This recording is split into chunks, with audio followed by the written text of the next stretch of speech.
back to GBC News. Today we have a special guest, Mun-hee Kim, an escaped North Korean who is ready to share with us his experiences from the communist country. But first, a weather report from me. Good afternoon, everyone. As you can see, today it's a beautiful day with the sun shining and the birds kind of chirping. But we just received breaking news that in North Korea they're now experiencing flash floods. And if you can remember from the 1990s, these floods caused a lot of crop damage and malnourishment across the country. So we can expect to see similar outcomes from the floods that are occurring now. Back to you, Sam. Thanks, Mia. And now I'd like to welcome to the set Mun-hee Kim. Hello. Thank you for having me. So, Mun-hee, tell me a little bit about your life in North Korea. Well, I am 46. I'm a steel mill worker, and I was a steel mill worker in North Korea. I speak Korean.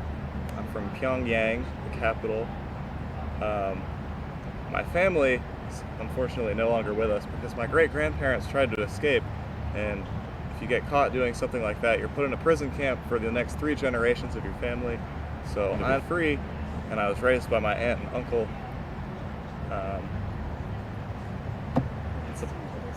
I'm Buddhist also, but I cannot openly be Buddhist in North Korea, so I have to practice in secret. And that's about all there is about me.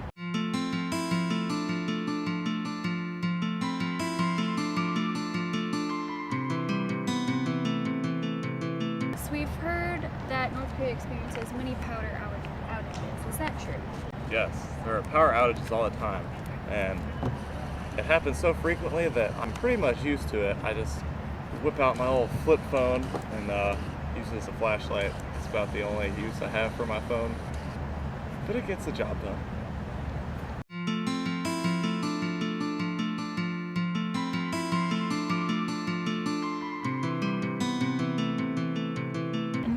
Speaking of technology, how limited is your access to the internet in the outside world?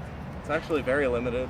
I've not ever had contact with the outside world until now. My phone is useless because we don't have service.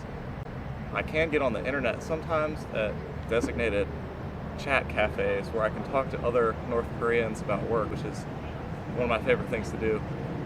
But it's all monitored by the government because they monitor everything and constantly watch what we do. I see.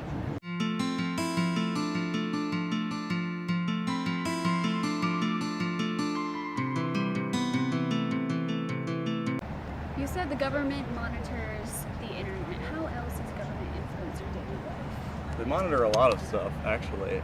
They provide the rations of food that they designate as the right size that everyone should get.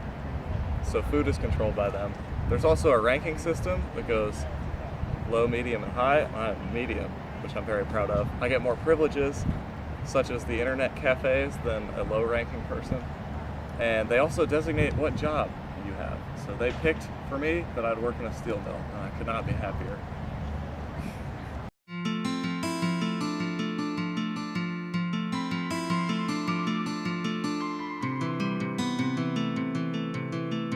Speaking of the weather report earlier, can you tell us how these natural disasters affect the food you eat and the hunger that it brings within your country?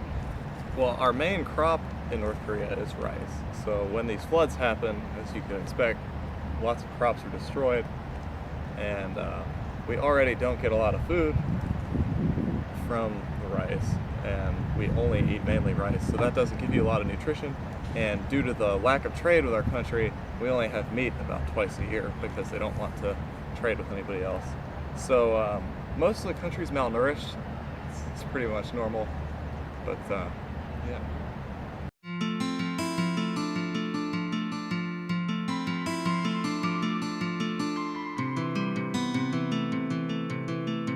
Mun-hee, many Western countries live in fear of a nuclear attack from North Korea. Do you know any information involving the nuclear warfare of your country? Well, I don't really know much specifically, but I've heard things, and as much as other countries live in fear, I live in fear as well, because if North Korea were to get in nuclear warfare with another country, the other country would probably have more advanced weapons. I'm also constantly in fear of civil uprisings because the country is so unstable. There's a lot of conflict that could happen there. So I'm kind of, I don't really know much about stuff, but there's always that lurking danger.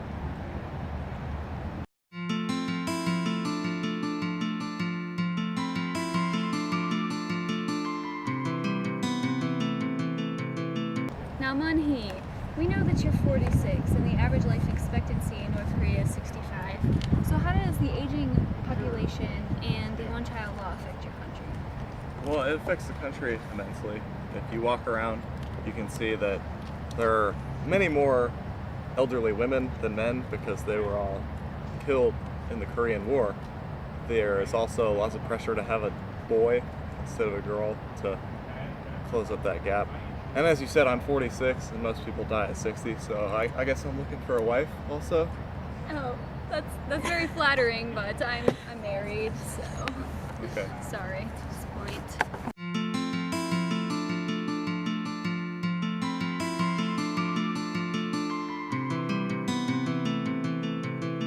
Okay, folks, and that is all the time we have today. But thank you, Mun-hee, for sharing your experiences with us. You're welcome. And we will see you next time on GVC News.